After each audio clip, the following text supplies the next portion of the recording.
I talking about here? Does anyone here play another instrument? Put up your hand if you play another instrument. Yeah. French horn. French horn, right, cool. And I know you're a pianist, Adrian. Yeah. So we've got a bunch of people who play other instruments. Who only plays the drums? Okay, cool. So I used to play the trumpet. That was my second instrument. The instrument I played before that was the organ. Started out when I was 7. And I realized a few years ago when I was teaching that I had trouble delivering some information to some of my students. And I wanted to get on top of it. And I was studying for my PhD at the time. And this work kind of coincided with what ended up being contained in my doctoral thesis. And the trouble I was having was that we basically have a tradition on the drum set that comes from a rudimental marching background.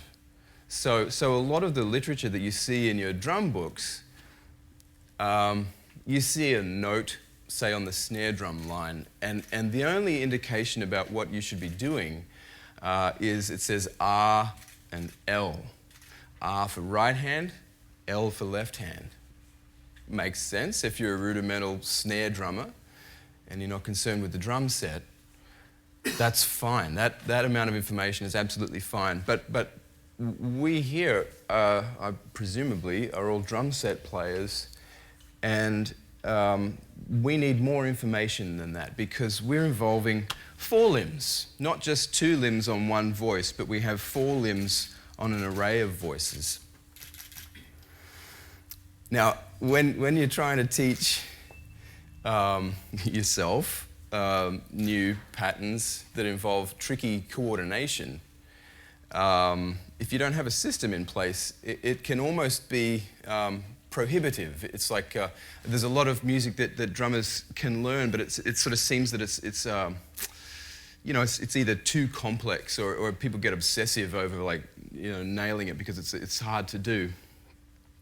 But I think that with a new sort of view on what these things are, we can simplify the process and just simply get into playing some music. So to cut a long story short, basically, when I realized I needed a system, I was teaching a young drummer and he was, like just like a shuffle beat, basically.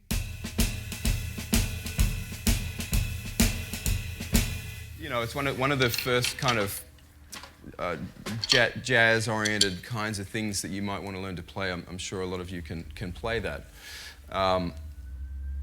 But it involved the explanation of a series of events that his body was being required to navigate through, and there was no way I could tell him. It was like, this first one has these 3 limbs, the first note.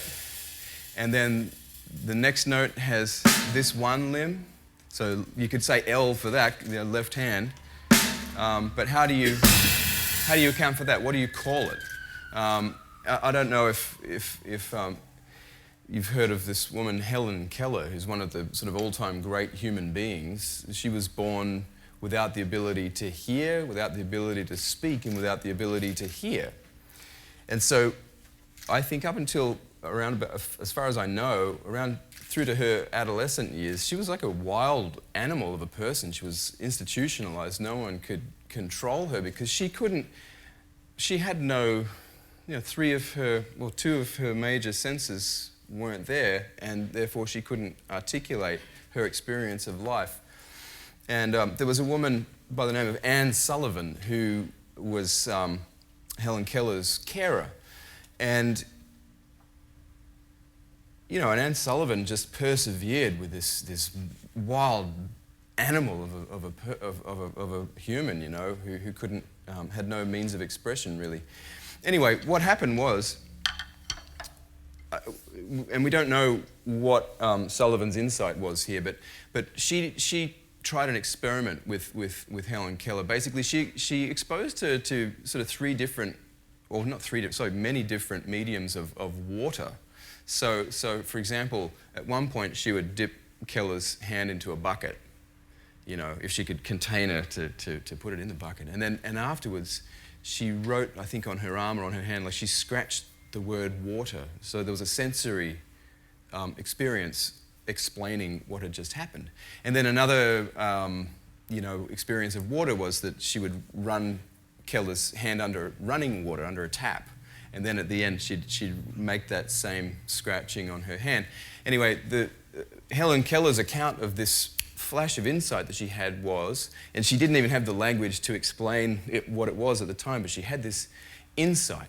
And the insight was that everything has a name. People, events, feelings, places, objects. To the extent that we can name these things, we can understand them and have an expression in those terms. What I realized was that there's no name for the actual notes of the drums. When you learn the clarinet, I know this from when I used to learn the trumpet. The first few weeks, first few months, I was in the back of my beginner method book just looking at all the fingering charts, like, okay, C is open, so you'd buzz the note, and then you look at, okay, so that you push these two valves down and you get a D, and the D looks like that on the music, and then these, and over a period of weeks and months of just this sort of routine, you get to know where the notes are on the instrument and you can play them. Same, my wife teaches the saxophone and the clarinet, and they're dealing with one finger holds the thing, and then the other 8, and one thumb, they're pressing keys down. So that's really complicated coordination, right? And they have these fingering charts in the backs of the book, and it's the first thing you do when you learn to play those instruments. What do we do on the drums? We're doing this. And then play some jazz and what have you. And a lot of people stop there. They might maybe go,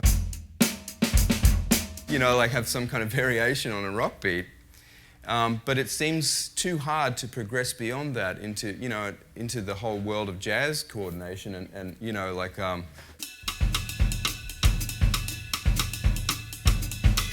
mambo patterns. How do you get into that?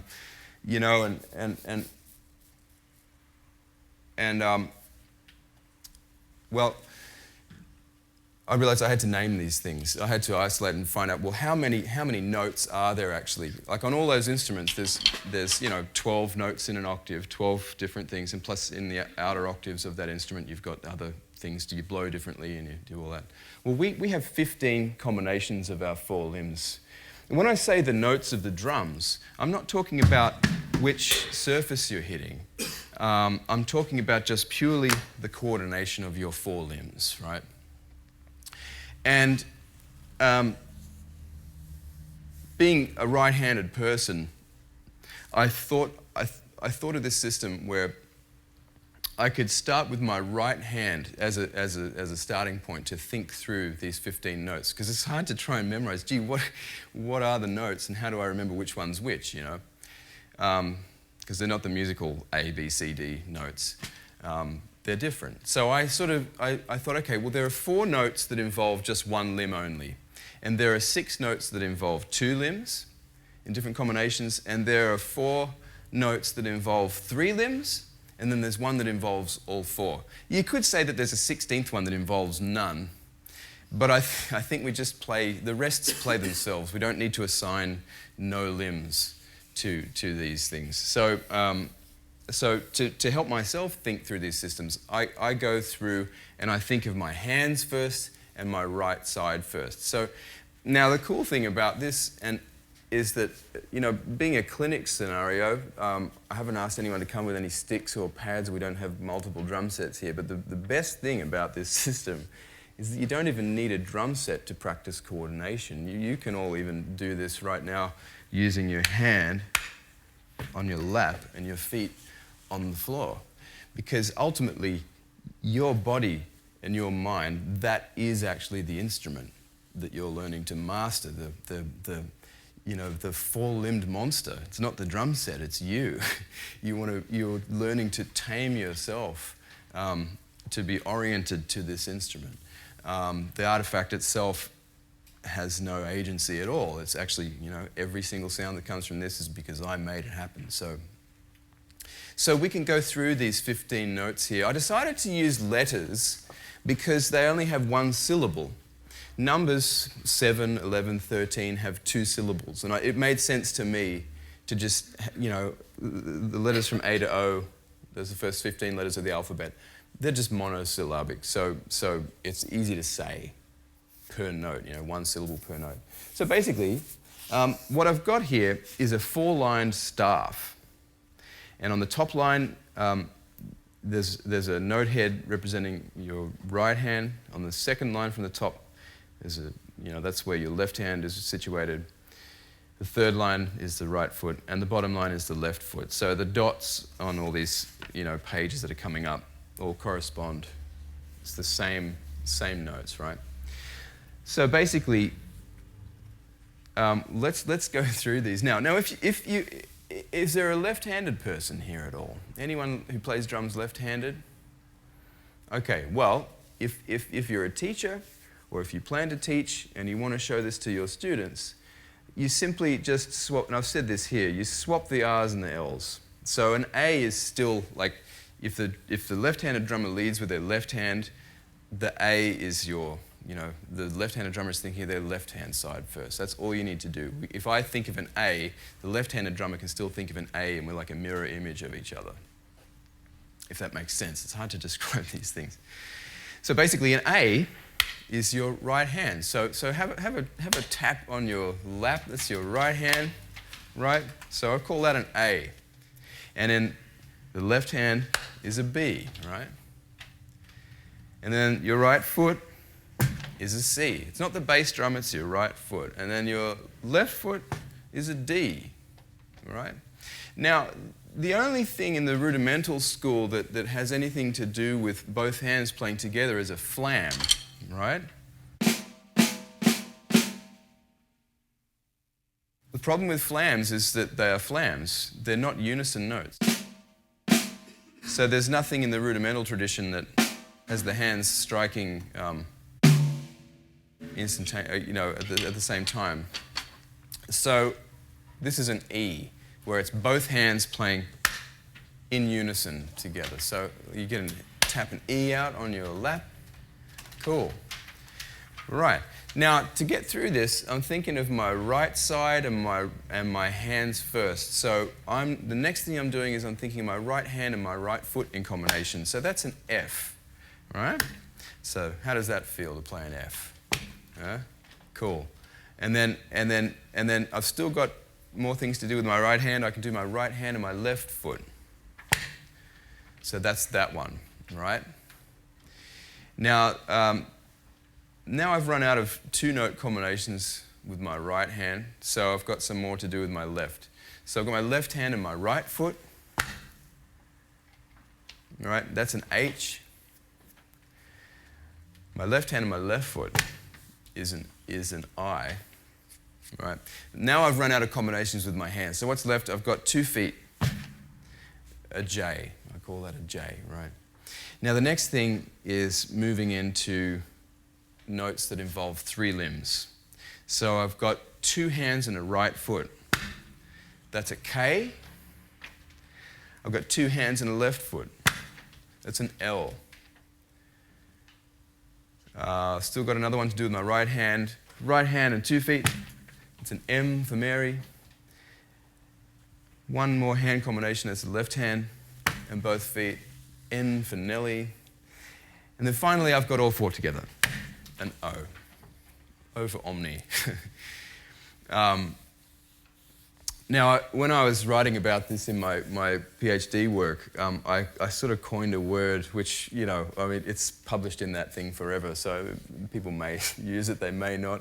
I think the notes of the drums is a bit more sort of friendly. The word I came up with was omni-adroitness, which was meant to replace the idea of ambidexterity. A lot of drummers are sort of thinking about, oh, I want to be ambidextrous, I want to be able to play my ride cymbal with my left hand as well as my right hand. But I just think, why would you do that? You're learning to play the same thing twice. A waste of time. Why not learn it once and learn more things? Learn two things once rather than one thing twice, if that makes sense. So, because ambi means on both sides, and dexterous, dexter, if you check the history of that word, it means your right hand. The dexter was the king's right-hand man. So the word ambidextrous means having a right hand on both sides. Right? I don't want a right hand over here. I want a left hand over here, right? And the feet have different techniques than the hands, so they need an appropriate kind of dealing. So I thought adroitness is good, because when you're adroit at handling yourself in different situations, that's okay. So I thought, well, the feet can be adroit and the hands can be adroit in dealing with what they have to deal with. But that word, it's a bit of a clumsy word. It's in my work. You'll see it and go, oh, okay, whatever. The notes of the drums. So, these things. Now, the thing is, when you're dealing with this on the drum set, you can, the first thing I said here in this worksheet is that music is simply a matter of putting the right note in the right place at the right time. So if we don't know what the notes are, how can we put them in the right place at the right time? So what you'll see later on is that in all the sort of stuff that I've written down, I've actually sort of written these letters underneath the figures, so you can kind of see how it works. Because what's actually happening is you're asking your brain to process quite a lot of information in terms of like the ordering of your limbs. And what this also revealed to me was that actually the single stroke roll in the old rudimental terms is very limiting. Maybe one of the first things you learn to do is the right hand to left hand thing, and try and get that fast, and get it blazing around the drum set and so on. But it's a limiting kind of thing. What you start to realize is that actually you can kind of substitute. Like if you look at all the different combinations with which these notes can follow one another, we move now into this idea I have called the new single stroke roll. If you're talking about rudiments, you want to talk about drum set rudiments now, not snare drum rudiments. So you'll notice that the traditional single-stroke roll is the very first one there in 2A on page 1. And if there are new people who have come in since I was playing, I think there were some more faces when I opened my eyes. There's a worksheet at the door if you don't have one already, and a raffle ticket for the prizes. But that very first one under 2A, that's a single-stroke roll, but I've written it in my language. So it's an A-B, What about an A-C? A-D.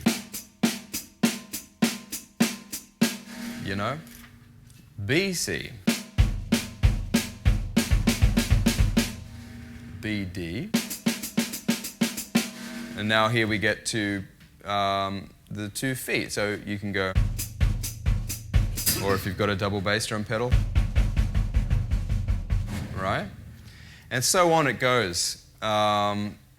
Number 7 is the same thing, but starting with the opposite direction. So I call these cycles. The single stroke roll is just a 2-note cycle assigned to 2 limbs.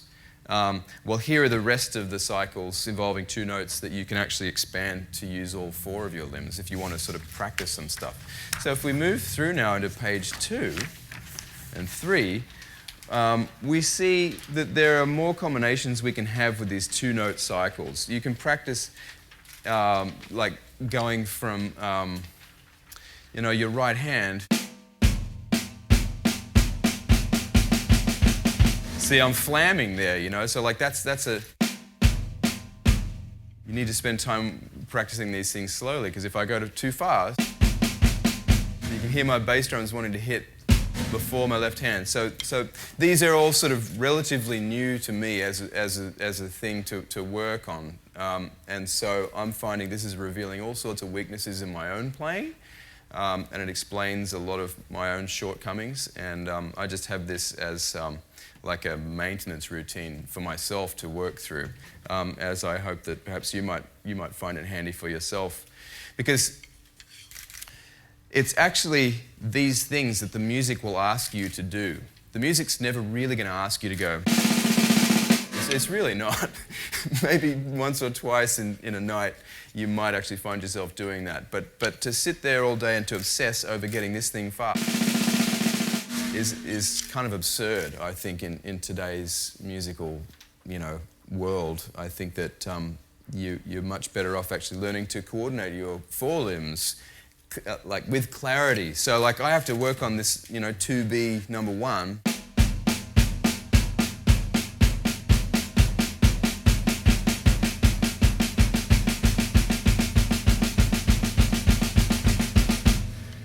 It wasn't so bad then, but it involves much more concentration, to get them to line up. So you'll find that there are all sorts of, those are, as far as I can tell, these are all the possible combinations involving a 2-note cycle, but with 3 limbs, where 2 of them are sometimes in unison, right? And then you move down to 2C, and now you've got all 4 limbs involved on these 2-note cycles. So you're going like...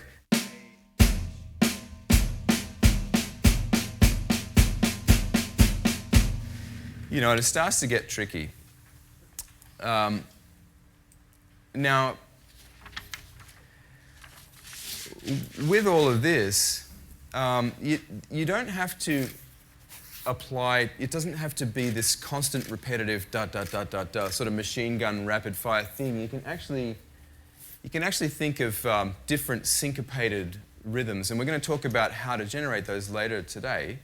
But it doesn't have to be this sort of repetitive. You can play any rhythm.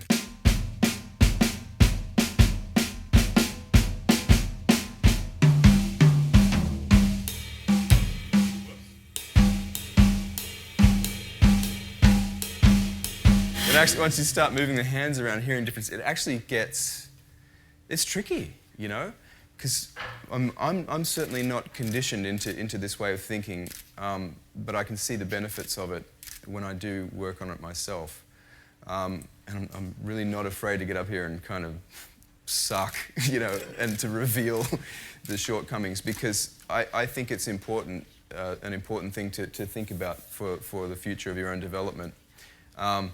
So moving on now to 3A, we find here's a figure that you hear Elvin Jones play a lot, and it's an ABC, right? So, and you hear guys play this around the toms a lot.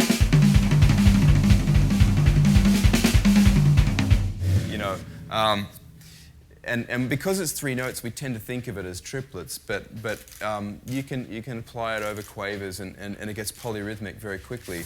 But you can see that, now number 2 is like, rather than going, say, now it goes, and then number 3 is like, and then, so if you just, displace it and start on a different note, you actually have a different sort of melodic contour, right? So what I'm not going to get into today is systematic ways of actually moving your hands around the drum set as a practice thing. That's a whole other conversation that would take up, a whole other presentation. We're not going to talk about that now, but I'm happy to talk about it with you after the fact, if you want to get in touch. This is just purely the ordering of your limbs, right? So then I've done the same thing on page 4 now. I've got 3-note cycles that now involve 4 limbs. So now you've got like A, B, J. So you're going like.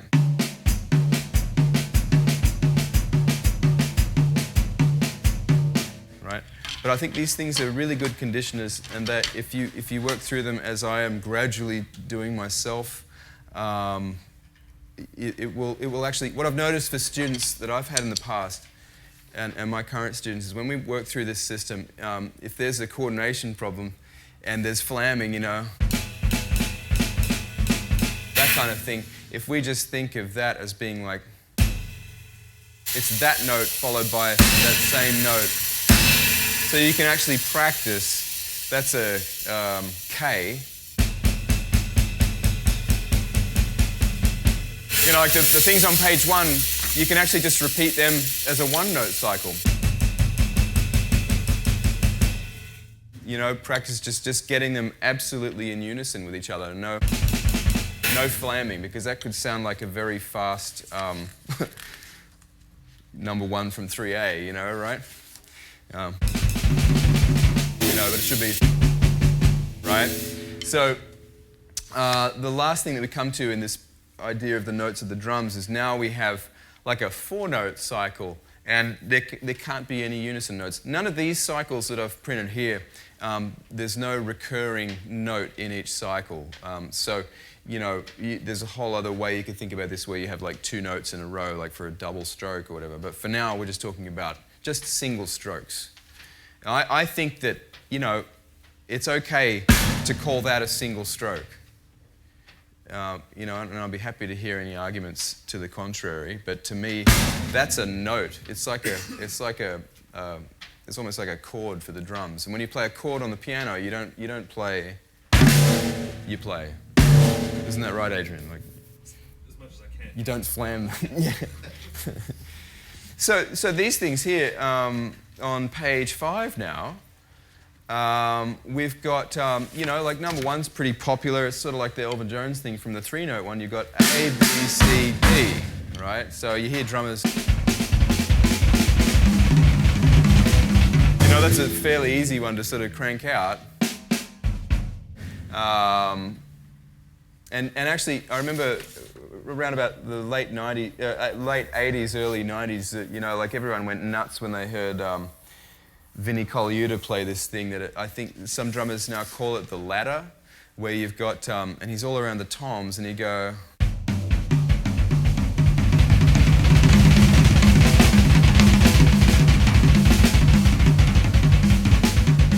So I think that's, which number is that? It's number 3 there, A, C, B, D, right? So that's just one possible ladder. There's actually 23 others, you know, that you can kind of... Now the cool thing, and I haven't really gotten to this yet, and I want to put it to you, challenge you to maybe think of some creative ways to apply these ideas in your own development, is coming up with combinations of these things in a row, you know, like you could come up with, say, like a 7-note combination that combines like one from here and one from the other place. These things are open-ended at the moment.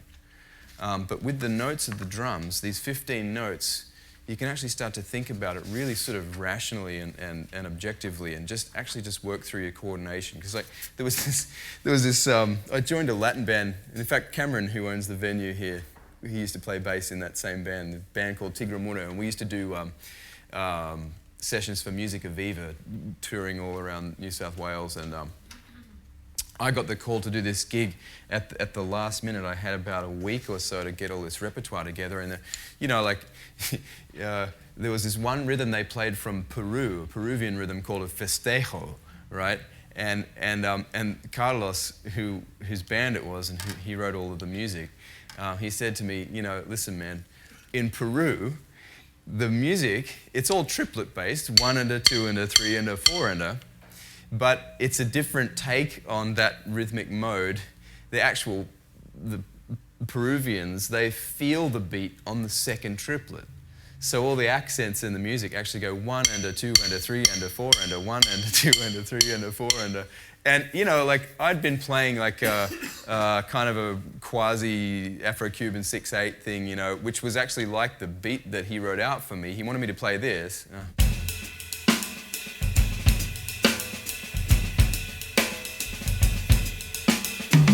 Right? But the problem was, he said, but you can't play the hi-hat with your left foot on the beat as you normally would.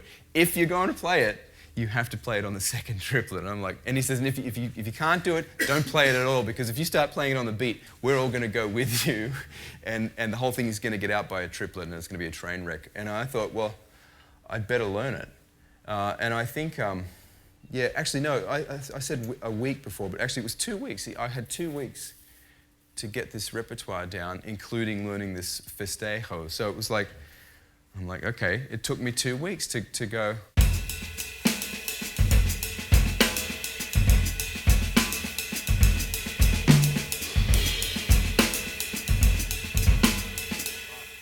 And like, my ability to improvise in that mode is pretty limited. I can play the groove and a couple of fills, but like, it took a while, and I didn't have the notes of the drums at that time to help me. I sort of learned different combinations. It was actually a really clumsy, inefficient way to do it. Here's another thing to help you with your practice, with this whole notes of the drums idea, right?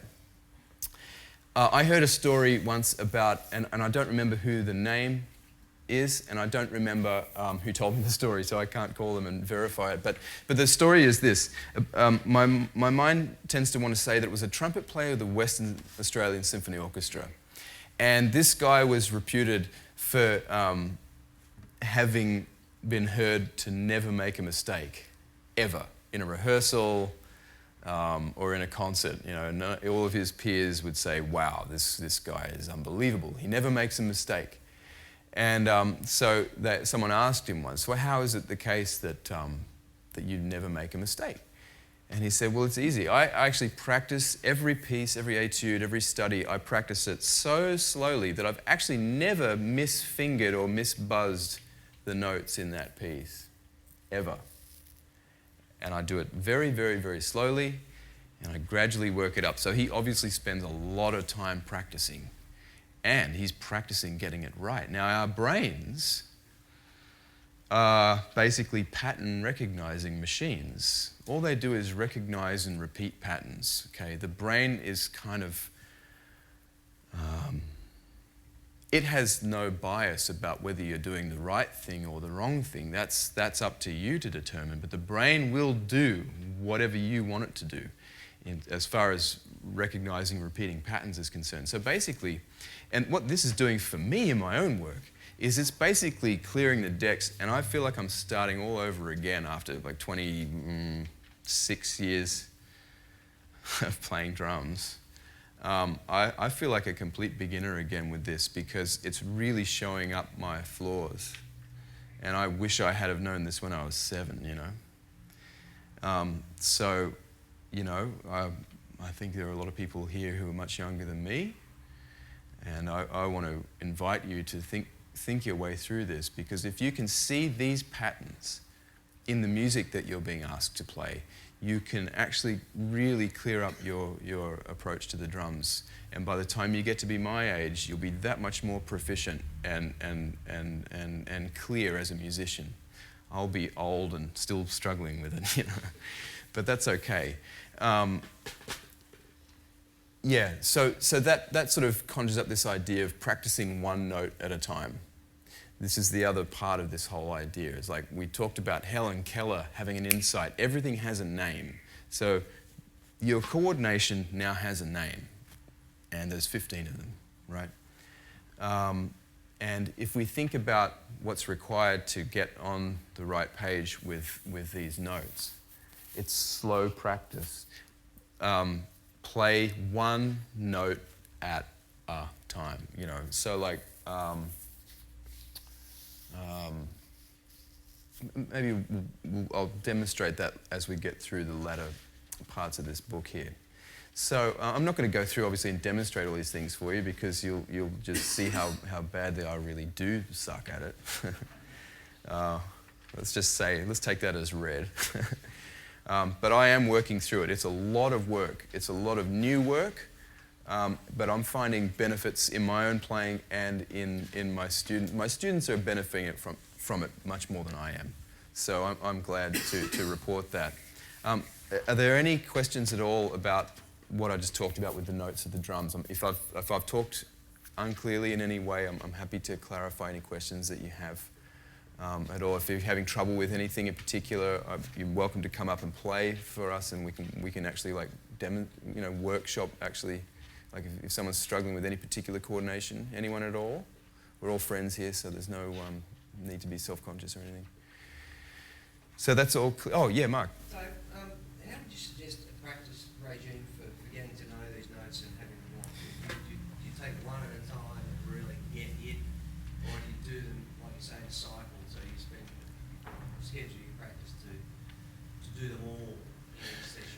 Yeah, that's a good question. Well, obviously, there's a lot to get through in one session, so I guess you have to break it up.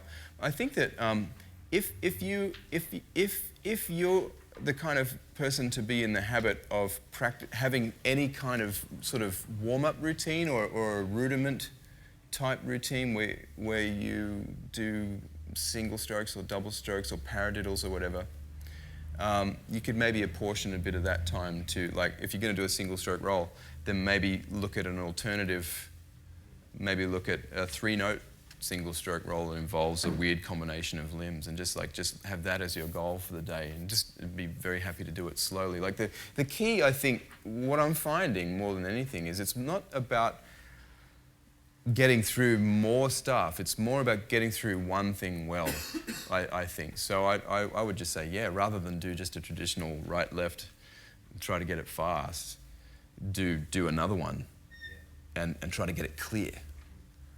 And it actually sort of, it has a way of working its way into your playing. And the other thing too, like, I would never ask anyone to go and, okay, now memorize these 15 notes. I think that, if I look back at my trumpet days, and if I my conversations with my wife about her students, it takes time for a student to learn. You think about it, like, oh, that's the other thing. Here's a really important point, which partially answers your question as well. A lot of students will say, oh, can I do it without the hi-hat? The left leg for a right-handed person is like your weakest limb, right? It's just part of it, right? But we've got to use that, like, the technique of playing the hi-hat, actually, funnily enough, the mechanism of the hi-hat machine, it actually doesn't really require a great deal of technique anyway. It's more that it's that fourth limb being involved.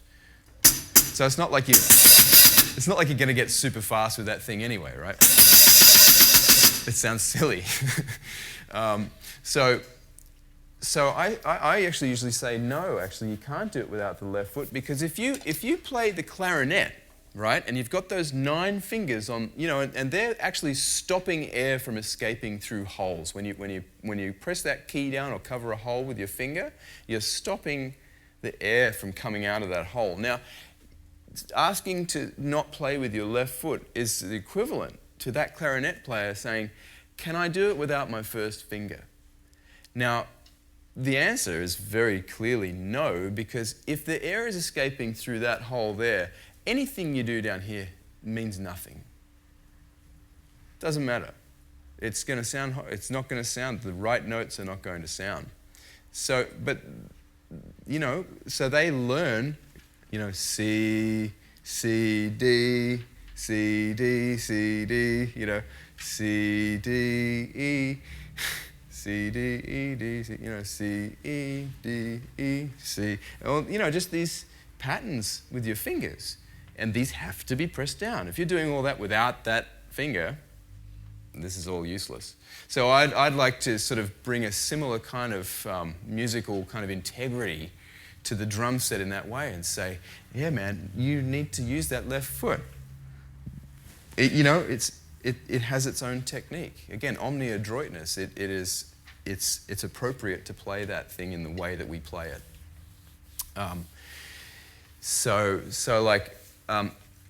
Part of my analysis over the years, when I apply, this answers your question completely now, hopefully, how do we learn the letters? This is what I'm saying, it's a drill. Months and months of C, D, remembering that movement, corresponding with those note names, C, D, C, D. Same here, A, B, A, B, If I have my hands on a different drum, and I go A, B, A, B. If I play a wrong note and go, oh, I'm going to play A, C, it very obviously is the wrong note, because I want this sound. But this, or if I play A, J, that's a different sound to this. It's the wrong note, we tend not to use the left side of our body, and we tend not to use the left foot. So, in that in the presentation in the front there. Basically, anything involving the left foot here, you'll find that most drummers actually tend to hover around A, B, C, E, F, basically there. So we're really only using 4 or 5 notes of what's possible. The more, the more advanced you hear a drummer play, they're actually tending to involve things that concern an O and different combinations, like going from an O to a C, an O to a G, and like jumping around the place, whereas the rest of us mere mortals, we're just hovering around this area, single notes at a time, because it's too much for our brains to handle. We're asking our brains to process a lot of information when we're playing the drum set.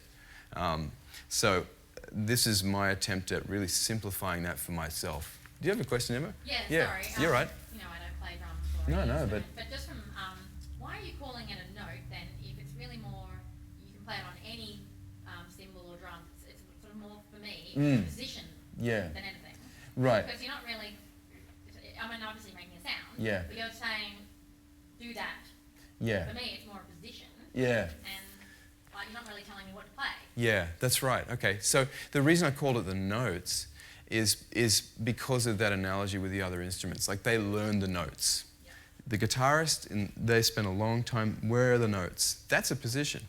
There are no notes on the drums because it's an untuned instrument, and it's basically your choice as to how many drums, what size they're going to be, how they're going to be tuned, what number of cymbals and where. So that's completely arbitrary for everyone who plays it. And so you can't really prescribe. Yeah, I thought about it. I think in my thesis I called it the grouping and ordering of limbs. The grouping being how they're grouped in those 15 notes, and then the ordering is what's become this sort of single stroke roll idea. So that's probably more of an appropriate language to use, I think, according to what you're saying there. Like, it's an ordering. But then you're allowing the creativity because you're just saying, I don't care what you play, you just have to be in that position. Yeah, that's right. I mean, the whole thing, again, like the whole thing about actually which things we're going to hit, it's a completely separate, I actually call that's actually in the coordination department as well, because we can go, okay, A, but why don't we practice, this. Some drummers call this a lateral movement, like moving between surfaces. So let's practice going A, but over this surface, and let's practice that movement.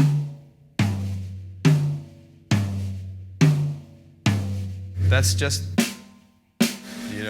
so that's a whole additional, some of my students here know what I'm talking about with this.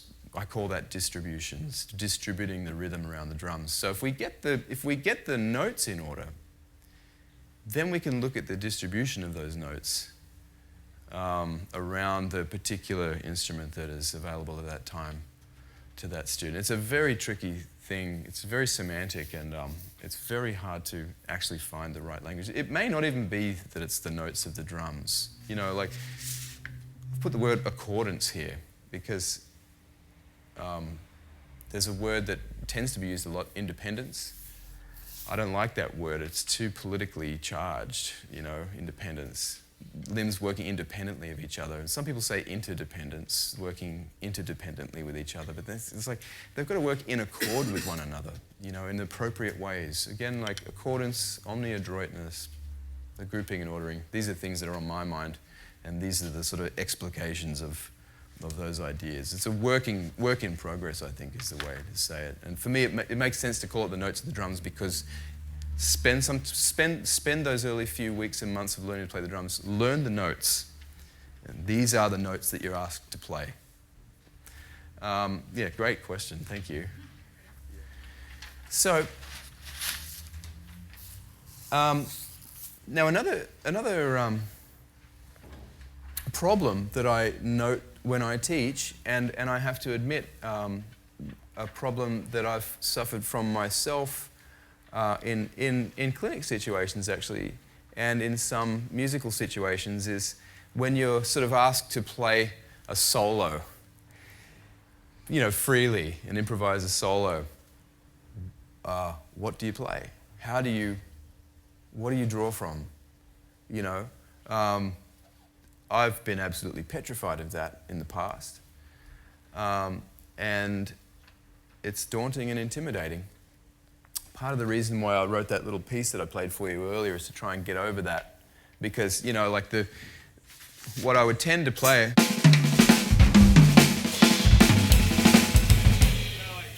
like sit here and blast you for 20 minutes with just this, machine gun drumming is kind of like, it's not really musical. But I wrote this piece to try and actually play some rhythm around the drums that has space and so on. So that's one answer I have for, like, what do I play? Well, write something, learn it, play it. The other thing is draw from the great literature, I call it the literature, that already exists, the body of work of recordings that the great drummers of the past have basically left in their legacy for us to check out, whether they're alive or if they've passed on. If they've made a recording of it and you can check it out, it's a wonderful gift to be able to experience this. And it's usually recordings that have inspired me for whatever reason or other. You hear the music and it resonates with you. This is moving into the area. That first talk about the notes of the drums is basically, I think of that as being, it's a technical thing, and it's in the area of coordination. And in the coordination area is also the idea of dynamics and, as we were talking about, distributions. Again, those are completely different conversations. We're moving now into a repertoire area, right? And this is a repertoire of figures to play on the drums, right? That the great drummers of the past have played. And I arrive at these things through listening and listening and listening and listening and listening and try to figure out, what am I hearing and why does that sound so good to my ears? I want to know what it is, and I want to do it. Now, one of the first things I heard that really knocked me out was on a recording by a guitarist from New York named Wayne Krantz, and he had a band in the 1990s that had the bassist Lincoln Goines, and the drummer's name was Zach Danziger. Now Danziger, they're all still around. That band's not together anymore, but they're all still doing amazing things. And there was this album of Krantz's called "Long to Be Loose," and like Danziger gets one, I think 8-bar solo right at the very end of this 1 hour album. The whole album is this beautiful guitar trio interplay. They've got a real definite kind of thing that they're going for. But I've got to say, those 8 bars, that's possibly 8 of the most perfect recorded drum solo bars I think I've ever heard in my life. And he played this one thing in there, that just sort of had me flabbergasted. When I play it, it sounds like me playing. It doesn't sound like Zach Danziger playing it, but it's me playing the same figure, right? So I'll see if I can get in the mood here.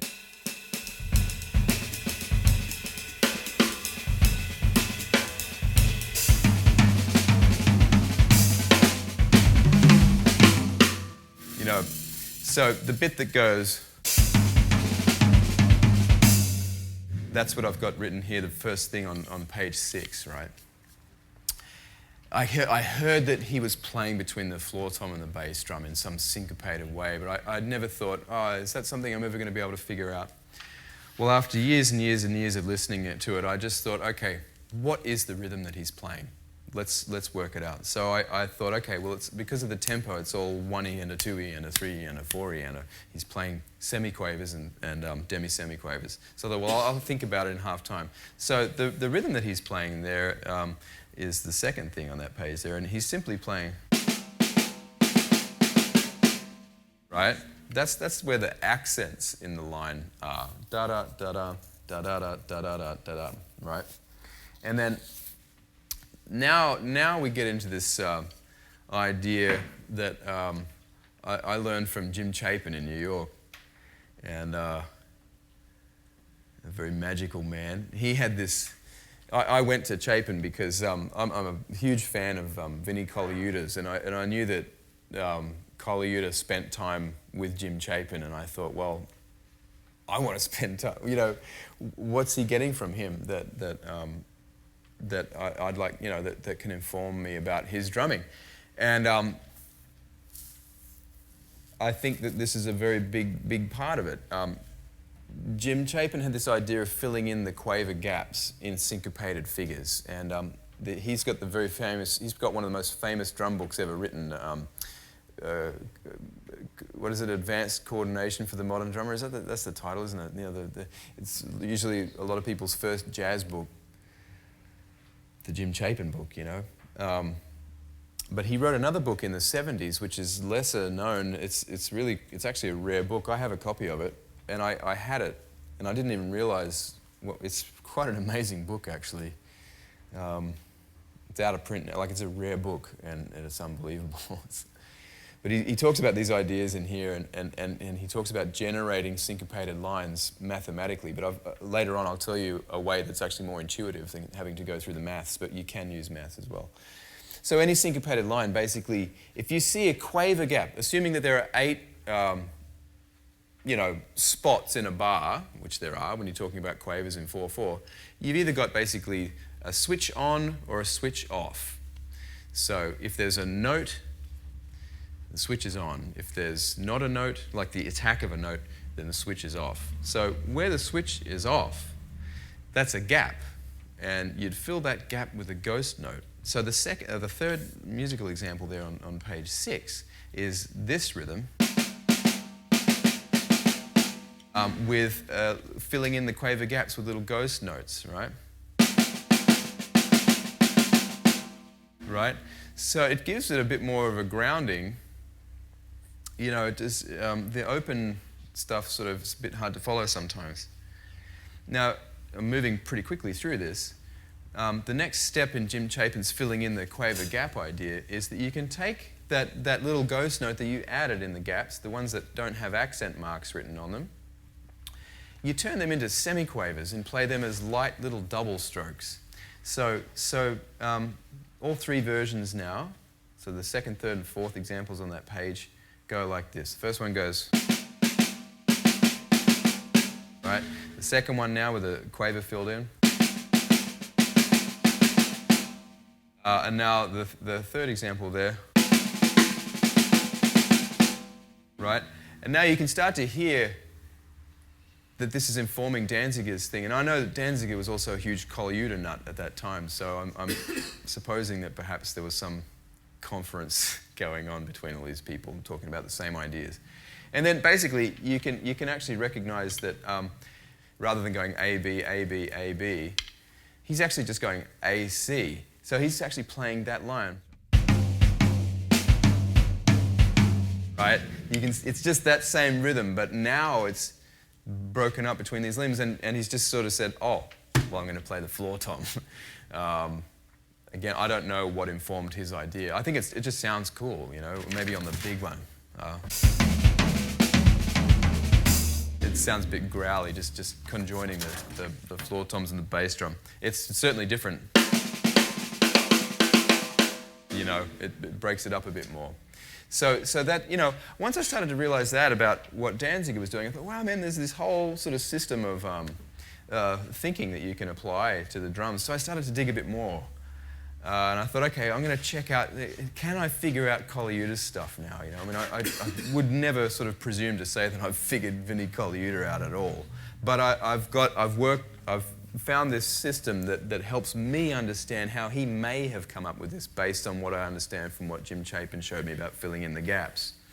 So what's on page 7 there is, it's not an exact transcription. Actually, yeah, it is from a clinic recording that I have, I think, and actually on an early album that he's on by a guitarist named Joe Diorio, I think. And he plays, you know, this figure, which, you know, I've written it out in a certain distribution here, but like I just improvise with getting my hands around the drums. So.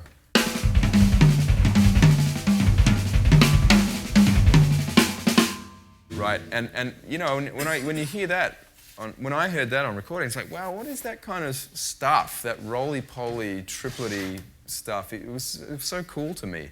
And I realized, you know, again, if you just kind of shear away the detail of the little ghost note double strokes on the snare drum, and you go for the accent pattern that's around the tom-toms and the bass drum, you're left with this figure here, the second one on page 7.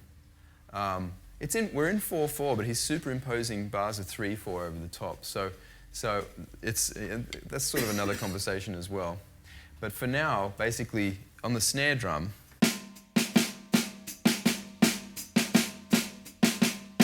you know, and if we go through those same processes we went through with the Danziger figure,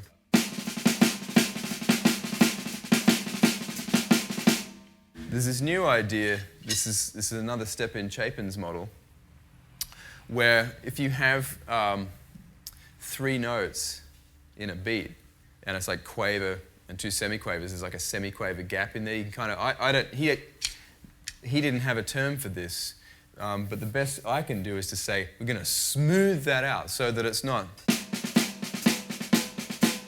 very militant, you know, very square. We smooth it out so we even out the gaps between the notes. So now it becomes quaver triplets, with the sticking remaining intact. So a single accent and 2 ghost note, right, doubles. So this becomes, triplets are cool. So when we take, it becomes, so the 3/4 thing now becomes like swinging quavers.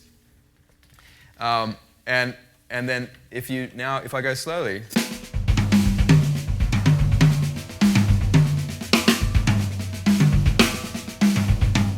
I've substituted the occasional double stroke onto my bass drum.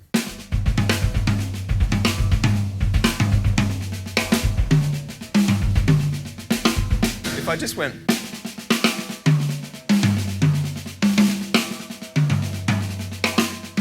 you know, sort of, it's cool, but right, you can do stuff like that. Hopefully you can hear that bump, ba-dum, bump, ba-dum, bump coming through, and basically we've found a way to talk about how he's sort of generating the other triplet notes in that kind of figure. Now, moving right along, we've got page 8 here. And this is an idea that I think if I ever obsessed over Vinnie Colaiuta's stuff, locally I've certainly obsessed over Andrew Gander's stuff.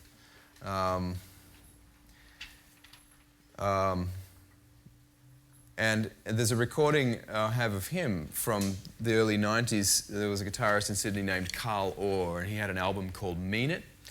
And there's a track at the end. It's a little vocal track. It's like this little like after dinner mint at the end of the album. You know, it's just got this. It's a nice tune, but it's got this ferocious drum fill on beat 4. You know, like the tempo is about here.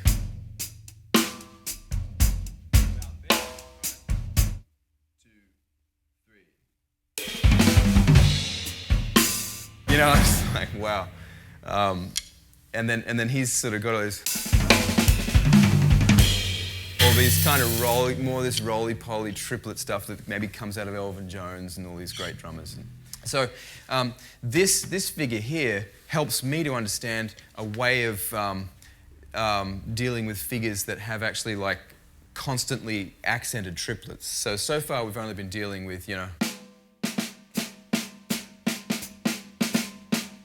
those kinds of rhythms there, but like these rhythms have got like, you know, how do we cope with those things as far as like breaking them up around the drums is concerned? Well, I figured it out recently actually, and again this is sort of a relatively new thing for me, but this figure breaks down into what's down the second last example on the page here, crotchet and 6 quavers. Now look, I've actually written the notes of the drums, you know, grouping and ordering of the limbs there. Bump, ba da da da da dum. That's the rhythm. and it's right? So A, C, B, A, B, A, B, right?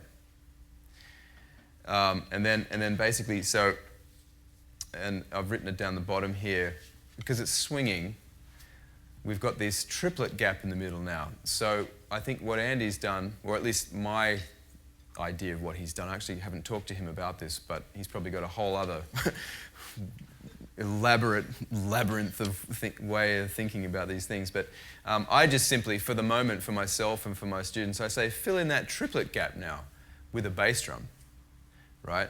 So now it would be, let's see, except that the bass drum's on 1 of beat 2, so that would you'd have to fill it in with the remaining limb, which would be an A. So, right? So again, just doing it on the snare drum, and then he happens to have gone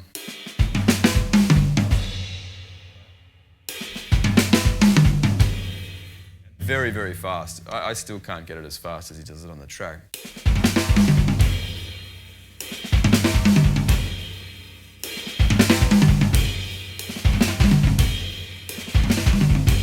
Right. But it doesn't make sense to do things too fast if they're not together. Like, you're best off backing the tempo off and just getting it clear, as I was saying before, 1 note at a time. And one day I'll get it up to speed, you know. And that's just something that, you know, it's not like I'm ever going to actually want to go on a gig and like squeeze these licks out and play, yeah, I'm going to play that one that I transcribed off Carl Orr's thing, I'm going to put that here, you know. But learning these things, and I've got a whole bunch of other ones that obviously we don't have time to go through today, that have helped me sort of, you know, triangulate on this system for myself. And it's actually starting to sort of work its way into my playing without forcing it, you know. It's, funnily enough, it's when I do try to force it that it all falls apart. So it takes time. It takes a lot of time, and if you think of that West Australian Symphony trumpet player, 1 note at a time, always get it right first. Do it accurately and slowly. The last thing here, the third big idea, and I guess, so basically all those rules are now very clearly outlined on page 9. So there's a series of rules there. And if there are any errors or any questions about that, just send me an email and I'm happy to discuss it with you. Now, on page 10, these last 2 pages here, these talk about, you know, like, okay, we're doing lots of big name dropping here. Zach Danziger, Vinnie Colaiuta, Andrew Gander, you know, like, you can feel intimidated by these names. I certainly do. My goodness, these guys are freaks of nature, gods in the sky. And, you know, again, for the rest of us mere mortals, what do we do about it? How can we be the best that we can be, you know, and have that, you know, be our musical experience and be happy to be ourselves? Well, you know, is it a matter of churning through, you know, like, I mean, if you do the maths, like if you look at the bottom of page 11 here, there are 4,294,967,296 individual 4-bar syncopated phrases that you can choose from, right? That's a big book. I don't know what font size. I don't know, maybe it's rather a large, hefty tome, right? And who has the time to churn through that stuff? You know, and if you go by the sort of 80-20 principle, you know, like I've heard it said that, you know, a lot of wheat farmers say, about 80% of my crop only yields about 20% of the wheat, and 20% of the crop actually yields 80% of the wheat. But the thing is that it's not like, you know, if this is the field, here's the 20% here that's good, you know, why would you have the rest of it? It's all interspersed. So they have to harvest a lot and sort the wheat from the chaff, so to speak. And that's what we have to try and figure out a way to do here on the drums, as far as using rhythms that actually inherently sound cool and accessing those rhythms and not feeling intimidated by the legacy left by these wonderful drummers. How can we then stand on our own feet, on their shoulders, and say, well, I'm going to steal your ideas, and run. I'm going to take them and run. Well, basically, this is the audience participation section. This should be a bit of fun. Basically, the rhythms that you sing are the ones that are actually going to work best for you. Now, you may never have actually sung any rhythms before. That's okay. Again, we're all friends here, and there's no need to feel any self-consciousness or self-doubt or anything like that. The whole idea is to jump in and participate. So basically, I'm going to sing a 4-bar syncopated phrase that has swinging quavers. I'll clap on 2 and 4, and it's going to be something, it's going to go like this. 1, 2, 1, 2, 3, 4. Da da da da da da da da da da da da da da da da. Okay, now I don't remember that rhythm. I don't know if I've ever sang it before. I don't know if I'll ever sing it again. But if it's one of 4.2 billion possible such rhythms, chances are I'm not going to sing it again exactly as I did. If one of those notes turns into a rest, or if one of those rests turns into a note the next time, then I'm moving down the list. So it's not important whether or not you can remember it. You're going to tend, I think, towards certain patterns. I haven't written it out here because this thing was already getting a bit too long. Again, drumming is so complex and there's so much to it that, again, this is kind of a whole other rave. But basically, if you can remember that the notes, the figures that actually involve 1 note, 2 notes, or 3 notes at a time without a rest, they sound good when you're talking about notes. Or if you're talking about rests, the figures that have 1 rest or 2 rests in succession, they tend to sound good. If what you're singing is structured in that way, those figures actually tend to be the ones that actually involve really good syncopation. That probably needs more explaining. But like if there's too much of a gap between notes, it's not really syncopation. And if it's all da da da da da da da da, there's no syncopation. There needs to be a gap in there. Da da da da da da da da da. Suddenly there's a gap. There's syncopation. And as far as sort of applying this idea to the drum set, you need these are the 20% of the field that actually yield some a good crop. That's a good crop. So. What I started to do was I took a mathematical approach initially to generating my own figures, and I've written that out here for you. So I started working on this figure about a year ago, and I've got a 2-year-old daughter, so my practice time is very, very limited these days, and that's okay. I'm happy to be a daddy. But this has been my one thing for that last year, and I'm gonna play it for you now and explain it to you. So now a bunch of my students are here, and actually Abby, I don't want to put you on the spot, but would you be happy to maybe come up and play that one that you like? Would you feel confident? Yeah. Now or later?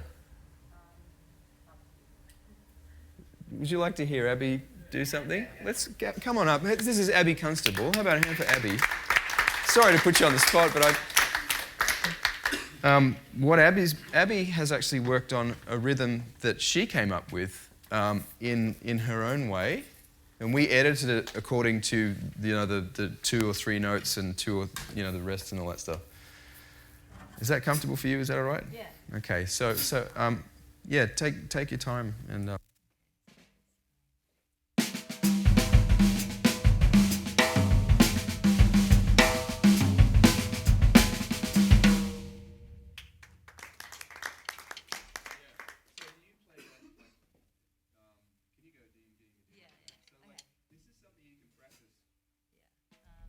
This is something you can practice where it's like, if you're thinking, my God, I've got to play 4-bar trades in the band, where you're playing 4 bars of time and then you solo for 4 bars. What am I going to do in those 4 bars? One thing you can do is to settle on a figure like this for yourself and just practice playing time for 4 bars and play the figure. So I think, Abby, maybe do it a couple of times if you can. Okay. Yeah. Go from each. Yeah.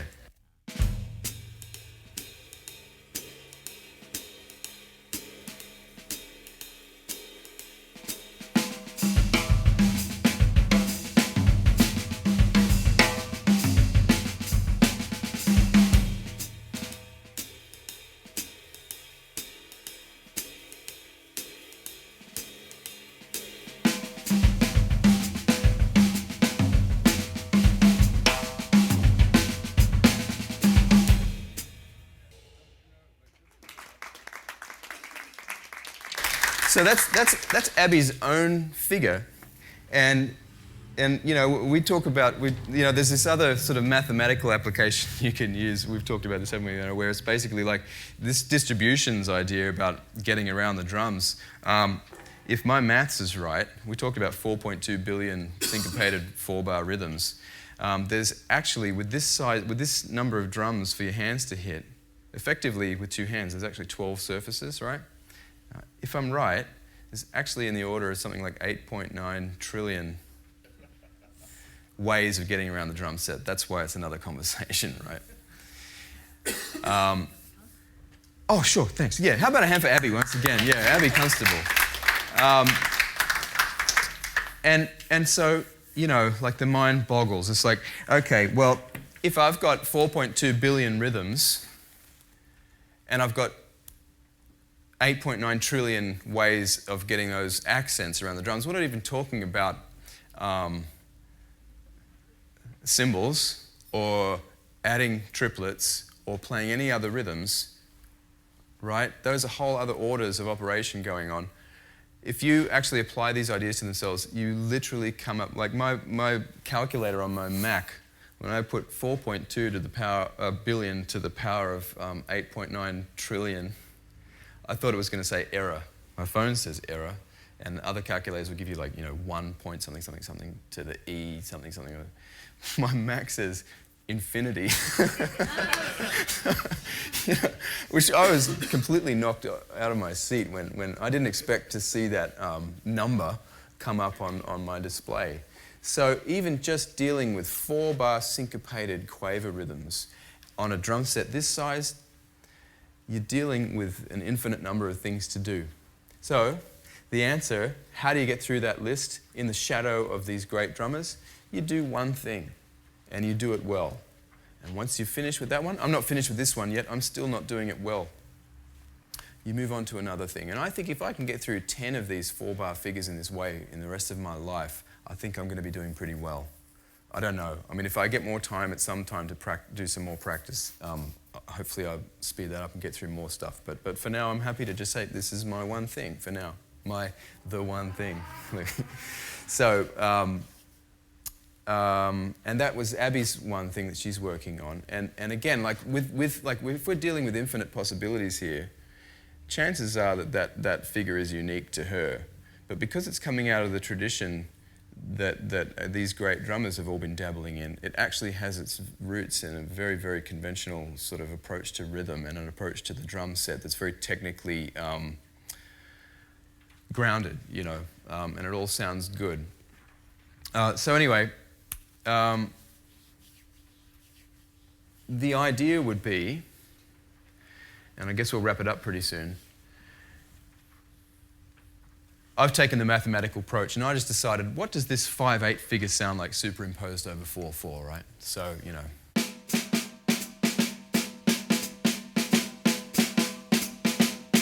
right? Filling in the gaps.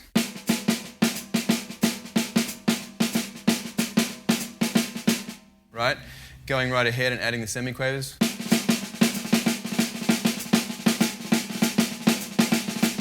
And then now turning those into triplets.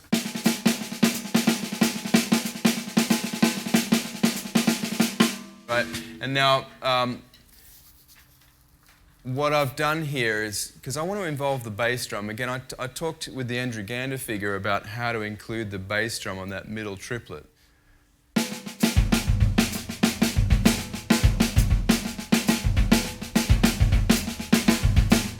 So that's the first one on page 11 there. And then with this distribution idea, I've got this way, a systematic way of putting those accents around the toms, so it sounds like this.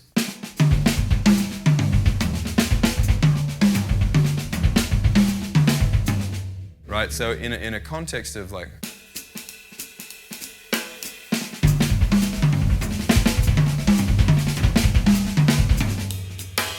you know, and the goal is to, if I try to squeeze it out, you know, it should be, maybe the goal is to have it here or maybe a little fast.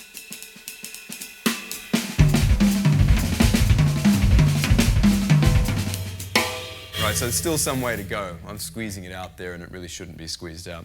But if you get rid of all the triplets and all of the semiquavers and all the doubles and things like that, the last figure at the bottom of page 11 there is actually just going back to a quaver idea, but with the bass drum inclusion and the distribution remains intact. So on those faster tempos where triplets are too much, which I find is around about 256 beats a minute or faster, triplets are no good.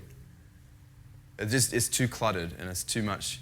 So at 258,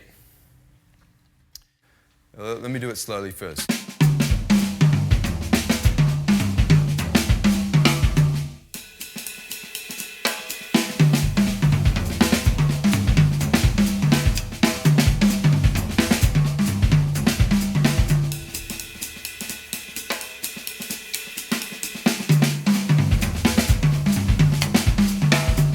Right, so it actually sort of sounds a bit cool. When it gets faster, you know,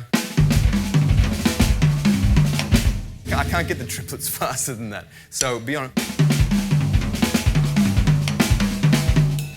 It's going to sound cooler swinging eighth notes, swinging quavers at that point. So, and you can still hear the integrity of that rhythm actually comes through. So it's really quite highly rhythmic, and we're using the drum set here. So. If you sing rhythms, and this is something I wanted to do with you quickly before we wrap it up, I'd like us all to just actually like let your inhibitions go, and we're all going to sing non-stop. Take a breath when you need to, along the lines of da da da da da da da da da da da da da da dum. We're just going to sing together this sound. Syncopated swinging quavers, and again, like if you just think not too much gap in between the notes and not too many notes in a row, these are the rhythms that you will write down for yourself and apply in the ways using these rules that I've talked about here. Notice I've also written all of the notes of the drums ideas under this last example here, just to show you the application of that, and it helps you get a bit more familiar with actually those letters and the note names as I see them. I don't care if it takes on or not as far as the global drumming consciousness is concerned, but this is my way, and it really, really works well for me. So let's just see what happens. I'd just love to hear us all singing along. I'll turn the microphone off, and I'm going to come down there and listen.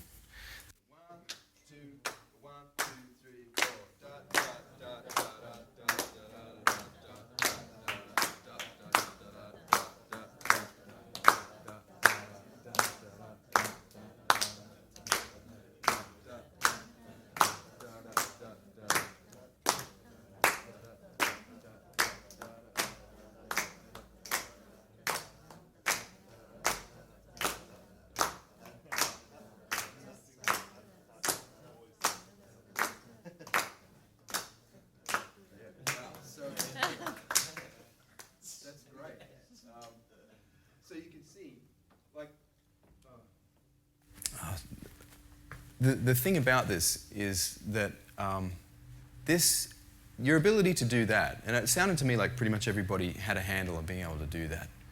That is a gift, I think, from the muses. Not in any religious way or anything like that. Like, I'm into Greek mythology, and I think that when you think of the word music, you know, I think the etymology of it, the history of that word comes from the Greek idea of the muses, which were the goddesses of creativity, poetry, architecture, all these, whatever it was. And so I think that when you tap into whatever channel it is in your mind that allows you to sing a rhythm like that you've probably never sung before, and that you probably never will sing again, that I may never ever sing, you're tapping into the infinite there, right?